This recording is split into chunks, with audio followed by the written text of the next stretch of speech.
और प्रदेश के तमाम हमारे जो पदाधिकारी हैं, छोटे से लेकर बड़े, उन सभी पदाधिकारियों को बुला करके और आने वाले चुनाव की तैयारी का जायज़ा लेने के लिए क्या क्या संगठन में तैयारियां हुई हैं उसको लेकर के और प्रत्याशियों को लेकर के आज बैठक बुलाई गई है, जिसमें हमारे जोन के प्रभारी, ज़िले के प्रभारी, ज़िले के अध्यक्ष, उन सबको बुला करके हम लोग आज तमाम बिंदुओं पर चुनाव को लेकर चर्चा करेंगे। क्योंकि आप सबको ज्ञात भी है कि कुछ ही दिनों के अंदर, मार्च के अंदर, मेरी समझ से पहले या दूसरे हफ्ते के अंदर ही चुनाव आचार संहिता लग जाएगी और चुनाव आचार संहिता लगने के बाद तमाम तरह के नामांकन प्रक्रियाएं शुरू हो जाएंगी।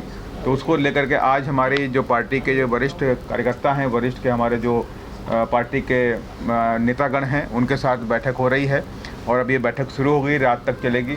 उसके बाद स्क्रीनिंग कमेटी बैठेगी। उसके बाद कुछ नामों पे हम 2-3 दिन के अंदर चर्चा ख़त्म करेंगे और उसकी जानकारी आप लोगों को दे दी जाएगी। और साथ ही आदरणीय बहन जी ने बक्सर सीट पर अनिल सिंह पटेल जी को उनका प्रभारी के रूप में बना दिया गया है और बाकी सीटों की स्क्रीनिंग कमेटी अभी बैठेगी, उसकी जानकारी आपको दी जाएगी।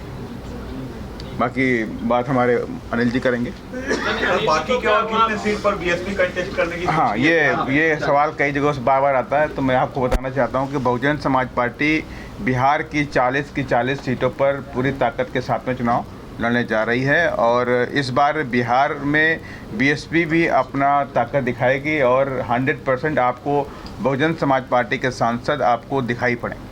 यूपी में क्या कोलिजन आप लोग का बन रहा है सर? क्या समाजवादी पार्टी के साथ कुछ बात? नहीं, हमारा किसी के पार्टी के साथ में कोई कोलिजन नहीं है और आदरणीय बहन ने साफ कह दिया है कि उनका जो भी है वो दोनों, जो एनडीए हो चाहे महागठबंधन हो, ये दोनों बड़े बड़े धन्ना सेठों की कठपुतली बन के काम करती हैं। तो उनके साथ में हमारा किसी तरह का भी कोई भी गठबंधन नहीं है। हमारा जो गठबंधन है वो जनता के साथ में है। हम जनता के साथ में गठबंधन कर रहे हैं और जनता के बीच में जा रहे हैं और हमारे प्रदेश के तमाम पदाधिकारी ग्राउंड लेवल पर जाकर समाज को जोड़ने का भी काम कर रहे हैं। पोस्ट इलेक्शन कोई एलाइज कर सकती है क्या? पोस्ट इलेक्शन बीएसपी कोई एलाइज? वो तो बात का फैक्टर है।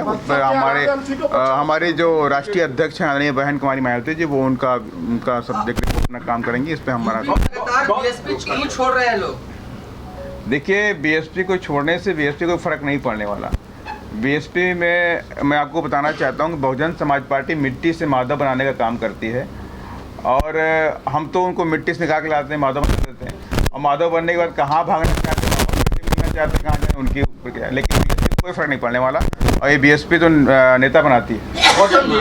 बिहार में जो राजनीति में है उसमें जातीय बोलबाला बहुत ज़्यादा है, तो क्या आपकी पार्टी भी वो पूरे जातीय बोलबाले को, जातीय फैक्टर को देख के कैंडिडेट सिलेक्शन करेगी? बिल्कुल। हम लोग जो सामाजिक समीकरण होता है, सोशल इंजीनियरिंग जो होता है, मेन जो फैक्टर बोलते हैं सोशल इंजीनियरिंग हमारा मेन फैक्टर होगा। उसके साथ में हम जो जीतने वाले जो कैंडिडेट हैं उनको भी तराशने का काम करेंगे। हिना साहब का सुनने में आ रहा है कि हिना साहब का आपकी पार्टी से कांटेक्ट चल रहा है? नहीं, हमारा कोई कांटेक्ट हिना साहब से नहीं है। अनिल जी को प्रभारी बनाया गया या प्रत्याशी बनाया गया है? हमारे यहाँ प्रक्रिया होती है और हम लोग प्रभारी बनाते हैं। मैंने बक्सर सीट से प्रत्याशी हैं। हाँ, प्रभारी प्रत्याशी कम होता है और बाने बजन अभी इनको प्रभारी के रूप में बना दिया है। अन्य सीटों पर कब तक क्लियर होगा? अन्य सीटों पर, बाकी 39 सीटों पर, अब बाकी 39 सीटों पे आज हमारी टीम बैठी, कई सारे आवेदन हमारे पास आए हुए हैं, उन पर सब चर्चा होगी। विदिन 1 वीक में हम यहाँ पे जारी करेंगे।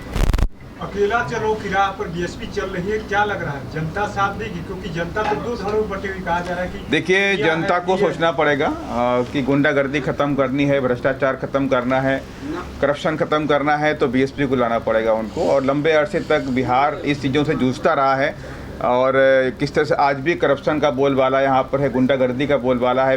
पटना के अंदर दिन दिहाड़े गोली मार दी जाती है, अधिकारियों को ठगा जाता है, तमाम तरह घटनाएं देखने को मिली है। कहीं पे दलित अधिकारी को पकड़ के कोई पीटता है, एमएलए पकड़ के पीट दे रहा है, ये सारी घटना है। इन सब पर कोई भी रोक लगने वाली नहीं है इनके लोग राज में। ये तभी संभव होगा जब बहुजन समाज पार्टी यहाँ ताकत में आएगी, उसी दिन गुंडागर्दी खत्म होगी, गुंडे मवाले बिहार छोड़ के बिहार और नेपाल की तरफ भागने का काम करें। गौतम जी, ये नहीं लगता यदि मायावती अकेले राह पे चल के नरेंद्र मोदी का राह आसान कर देती हैं? आपको पता होना चाहिए, जब आदरणीय बहन कुमारी मायावती जी उत्तर प्रदेश में मुख्यमंत्री बनी 4 बार, तब भारतीय जनता पार्टी को खत्म कर दिया था। जब अखिलेश यादव जी बने तो भारतीय जनता पार्टी जिंदा हो गई। तो यही मेरे आपके क्वेश्चन का मेरा जवाब है। बहुजन समाज पार्टी जब मध्य प्रदेश में रीवा सतना में चुनाव लड़ी तो सतना में जो हमारा प्रत्याशी था महज बहुत गरीब आदमी था, सुखलाल कुशवाहा उसका नाम था, और उसके सामने 2 पूर्व मुख्यमंत्री चुनाव लड़ रहे थे। और सुखलाल कुशवाहा गरीब होने के बाद भी उन दोनों पूर्व मुख्यमंत्रियों को चुनाव हरा दिया और Sukhlal Kushwaha member of parliament बनकर पहुंच गए। तो इसलिए मैं आपसे कहना चाहता हूं, बक्सर में कितनी भी कोई ताकतवर आदमी आ जाए, इस बार बक्सर में उनको हार का सामना देखना पड़ेगा और बीएसपी वहां से आगे बढ़ेगी।